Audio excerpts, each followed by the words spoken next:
Nigeria's inflation rate has experienced a spike for 9 straight months in September on rising transportation and food prices. Now, consumer prices rose 26.7% year-on-year compared to 25.8% in August, according to data released by the National Bureau of Statistics earlier today. Food inflation is now as high as 30.6%. Joining me to discuss this further is Bismarck, Rewane, Managing Director and CEO of Financial Derivatives Company Limited. Always a pleasure to have you here, Mr. Rewane. Good afternoon. It's a pleasure to be here. Sure. All right. So, of course, there's quite a lot to talk about, but there's a lot of focus on what the numbers are. Sometimes that's a distraction from what the bigger picture is. What do we know in terms of this, in terms of the wider market relation as an indicator where we have inflation rate? Okay, let's go back to basic definitions. Inflation is a situation where too much money is chasing too few goods. So fundamentally, if you have an output growth, which is GDP growth of about 2.5%, and you have money supply growth of about 35%, automatically, ab initio, you are at 31% inflation factor to start with, before you introduce other factors. So what we are seeing today is quite interesting in the sense that every church now is having the harvest. There's a yam festival in Onitsha and everything. At this time of the year, typically, seasonally, you find the price of food actually declines. But bingo, look at it. Food inflation is at 30.64%, right? That's the highest level food inflation has been in ages, right? There's an argument about what constitutes the basket, what constitutes the food basket and non-food basket in Nigeria. But the reality is that we are facing a situation where international food prices are declining, while domestic food prices in Nigeria are increasing. The reason why this is happening is because of certain logistical bottlenecks. Bottleneck number one, the price of diesel, which is used to transport goods, is high. But the most important, most debilitating bottleneck is the state of the roads. So if you look at the logistics costs for all the companies that provide service and move goods across the country, logistics cost is killing. So one, the price of diesel, two, the wear and tear on the vehicle, three, the roads are in a state, right? And we've spent some sukuk bonds and all of this thing about saying we spent so much on roads, but prices are not getting there. And look, when you look into the states that had the highest inflation rate, they're the states where the road network is, the federal road network is awful, the price of diesel is difficult, and people are sweltering under low income, right? Exchange rate pass-through effect, and basically suboptimal use of capital in Nigeria. That is what's happening. It's interesting you mentioned that we've spent so much on roads, which would indicate the fact that there has been some sort of effort towards alleviating the situation. What would you say in terms of the future? What is this reality that we are in right now for the 18-year high? In the future, what does this portend? The point is that we've got to ask ourselves, all the projections I've seen are showing me that inflation will increase a little bit more, it starts to moderate towards the end of this year, and begins to moderate sometime next year, right? But the reality is that the state of the roads, except something is done, I think there's some concessioning of the roads in Nigeria, as federal roads. It is now clear to everybody, irrespective of who is the Minister of Works or whatever it is, that managing the roads in Nigeria has become an impossible task. One, it's an avenue for leakages, it's an avenue for abuse, and also there's no way of monitoring the roads. All you have to do is to drive on the Third Mainland Bridge coming into Lagos, right, into Victoria Island and Lagos, and it's an eyesore. Let us find out how much did we spend in maintaining this road some time ago. How much are we spending on maintaining the roads today? So enough of the discussion about this is what we are doing and we're raising sukuk bonds and all that. The reality is that the roads are not finished. And every time you have to slow down there, it creates a problem. And this is in Lagos, the commercial capital of the country. If you go across the country, federal roads are an eyesore in Edo State, in Kogi State, and all those states.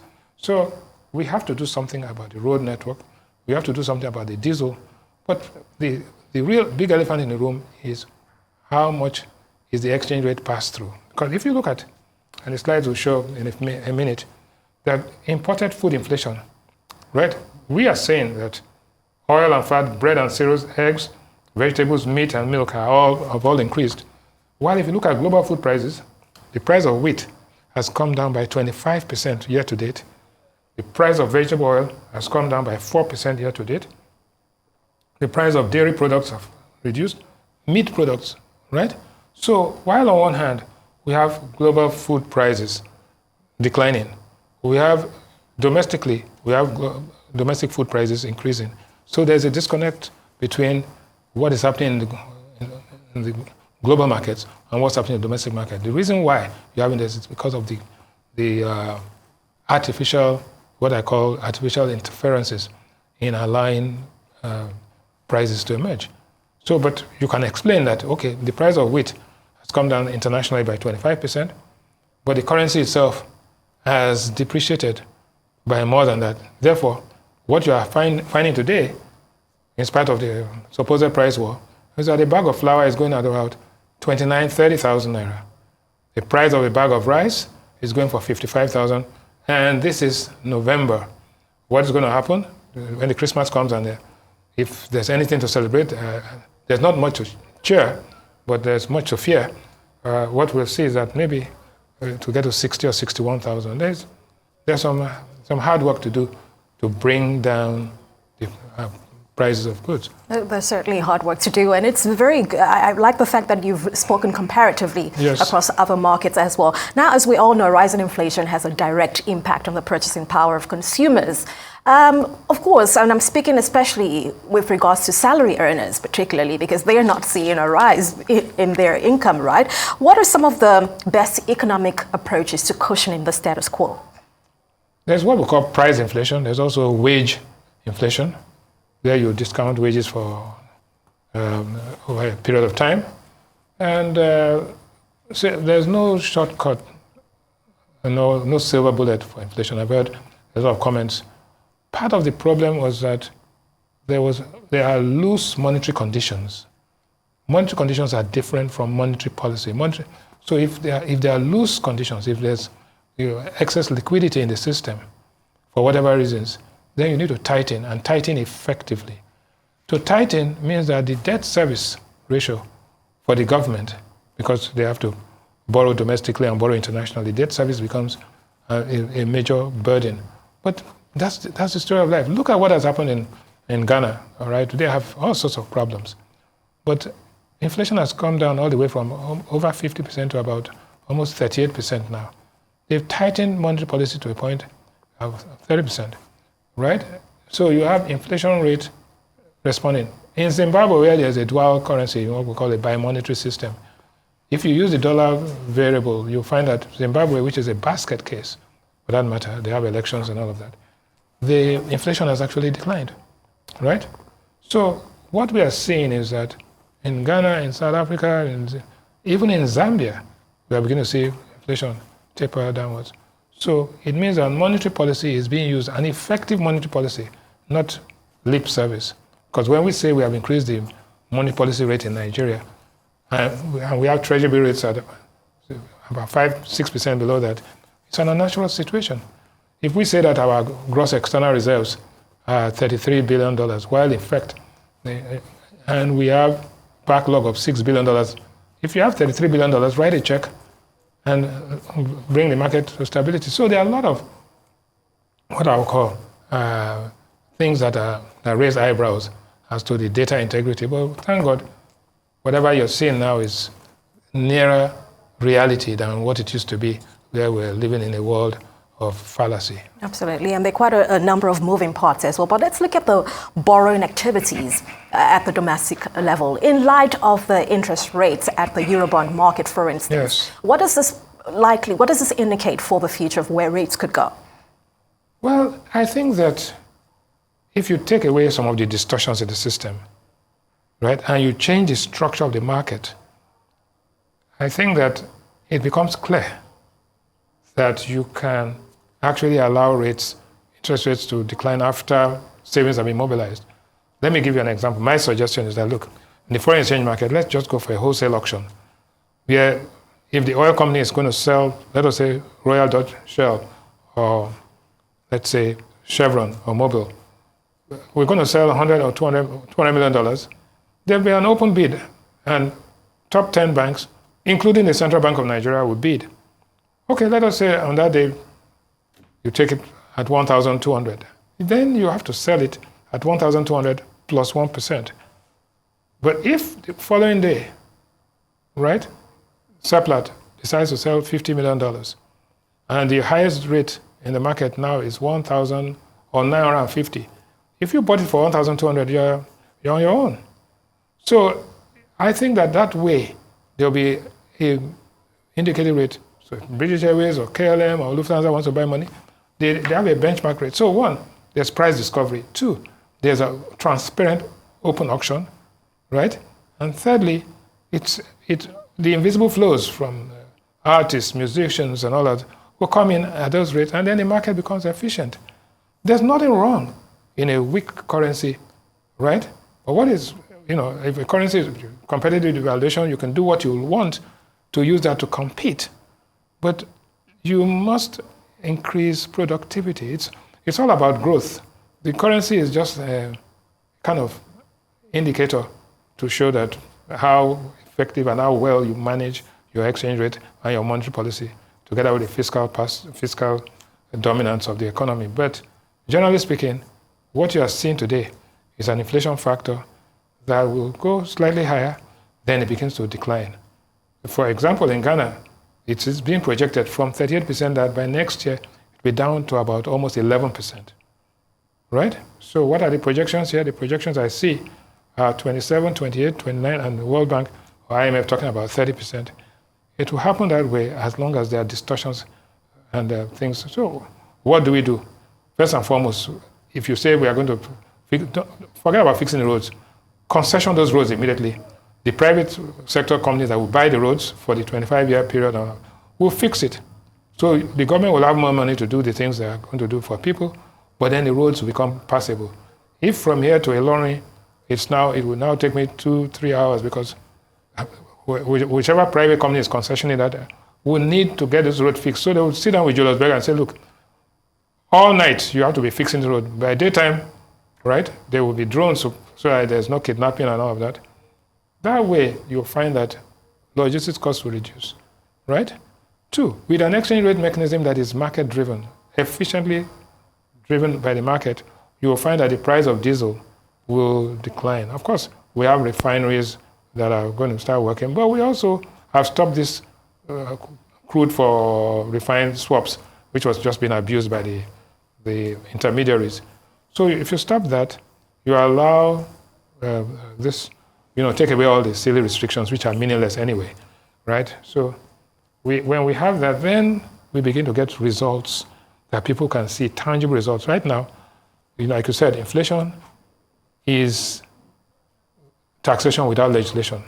In other words, inflation is a thief of value, while money is supposed to be the store of value. All right, so essentially, let's look at the rudiments of the issue itself and tackle it. Spend more time at that, and we begin to see. But you have to be honest. Results. Yeah. The thing that, you see, intellectual dishonesty is the worst type of dishonesty. So you have to be honest and call a spade a spade. There's a big difference between analysis and propaganda, right? So we do analysis that, with all due respect, there are a lot of quacks. They would justify anything. But intellectual dishonesty is the worst form of dishonesty. I think it's killing. I think we can all agree with that. But before we wrap up, I would like to talk about the fiscal and monetary policy functions, yes, the relationship between these two. In relation to the new dispensation, yes, do you have any expectations? Because, of course, we've seen some sort of discordance in the past or over time. Well, let me put it this way. Nigeria as an economic patient is in ER, right?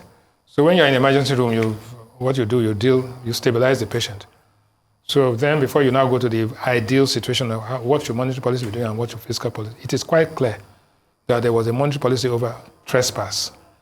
There was abuse of the system. There was lack of data integrity.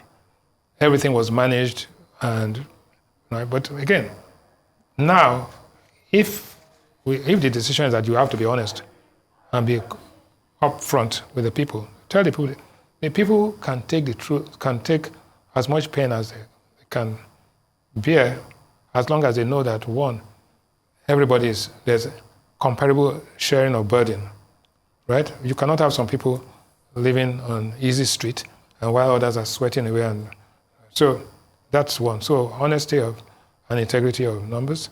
Two, understand that fiscal policy has its own limitations and that the efficient use of fiscal resources, because every time there's a tax, every time there's a subsidy reduction, you are taking money from the people and giving it to the government. But if the government in return is squandering to, doing things that are considered, less than disingenuous spending, all right? So it will result in what I call suboptimal use of capital. But if you look at the projections I see, and that total factor productivity, which is the optimal use of capital, is beginning to improve. Not immediately, it's not like a light switch. But then, so monetary policy also has to become more efficient. Effective interest rates to mobilize savings has to be efficient. Those things now result in domestic price stability, right? And when people now see that there's some light at the end of this dark tunnel, then they begin to go. When they become optimistic, consumer confidence improves, investor confidence improves, and everybody is, aligned. But as long as you try to play games with the people, then you're not going to get anywhere. So, of course, we're all looking forward to all the positives. No, there will be with the right. There will be the alternative, right? Of doing nothing is not a choice, right? So, and doing the wrong thing is not even. So you must do the right thing, but doing it at the right time. Doing the right thing at the wrong time gives you the same outcome of doing nothing. Absolutely. And because we have very little time left, I just want to get your overall outlook for 2024. What do you see in the crystal ball? And more importantly, also methodology has been questioned.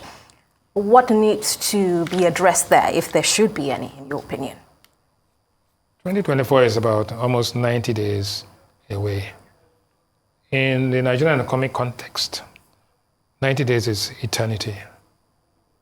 In the political context, Harold Wilson says that 24 hours or 7 days is a long time in politics.